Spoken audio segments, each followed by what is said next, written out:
Hi, എല്ലാവർക്കും മാൻവി കളക്ഷനിലേക്ക് സ്വാഗതം. അപ്പൊ ഇന്ന് വിഷു കളക്ഷനിൽ നമ്മൾ ഇൻട്രൊഡ്യൂസ് ചെയ്യാൻ പോകുന്നത് ഫ്ലോറൽ ഡിസൈൻ വരുന്ന ഒരു സെറ്റും കൊണ്ടാണ് കേട്ടോ. ലോട്ടസ് ഡിസൈൻ ആണ് വരുന്നത്. അപ്പൊ ഏതാണെന്ന് നോക്കാം.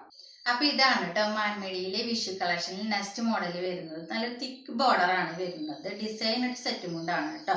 ലോട്ടസ് പ്രിന്റ് ആണ് ഇതിൽ വരുന്നത്. ഇതിനോടൊപ്പം തന്നെ നമുക്ക് വിത്ത് ബ്ലൗസും വരുന്നുണ്ട്. അത് ഗ്രീൻ ഷെയ്ഡിലാണ് വരുന്നത്. ഇതിന്റെ സ്ലീവ്സിലായിട്ട് ഈ സെയിം ഡിസൈൻ തന്നെ കൊടുത്തിട്ടുണ്ട് കേട്ടോ. അപ്പൊ ഇതിൽ തന്നെ വേറൊരു കളറും കൂടി ഉണ്ട്. സെയിം ഡിസൈൻ തന്നെ വരുന്നത്. അപ്പൊ അത് ഏതാണെന്ന് നോക്കാം. അപ്പൊ ഇതാണ് കേട്ടോ ലോട്ടസ് പ്രിന്റിൽ വരുന്ന നെക്സ്റ്റ് ഷെയ്ഡ്. ബ്ലാക്ക് ഷെയ്ഡ് ആണ് വരുന്നത്. സെയിം ഡിസൈൻ തന്നെ കേട്ടോ വരുന്നത്. തിക്ക് ആയിട്ടുള്ള ഡിസൈൻ ആണ്. വിത്ത് ബ്ലൗസ് വരുന്നുണ്ട്. സ്ലീവ്സിൽ സെയിം ഡിസൈൻ ആണ് വരുന്നത്. 2.8 മീറ്റർ ആണ്. അപ്പൊ ഇതിൽ ഏതെങ്കിലും ഒരു ഷെയ്ഡ് നിങ്ങൾക്ക് ഇഷ്ടമായെങ്കിൽ സ്ക്രീൻഷോട്ട് എടുക്കുക. താഴെ കാണുന്ന വാട്സാപ്പ് നമ്പറിലേക്ക് മെസ്സേജ് ചെയ്യാം കേട്ടോ. ഫോളോ ചെയ്യാൻ മറക്കല്ലേ.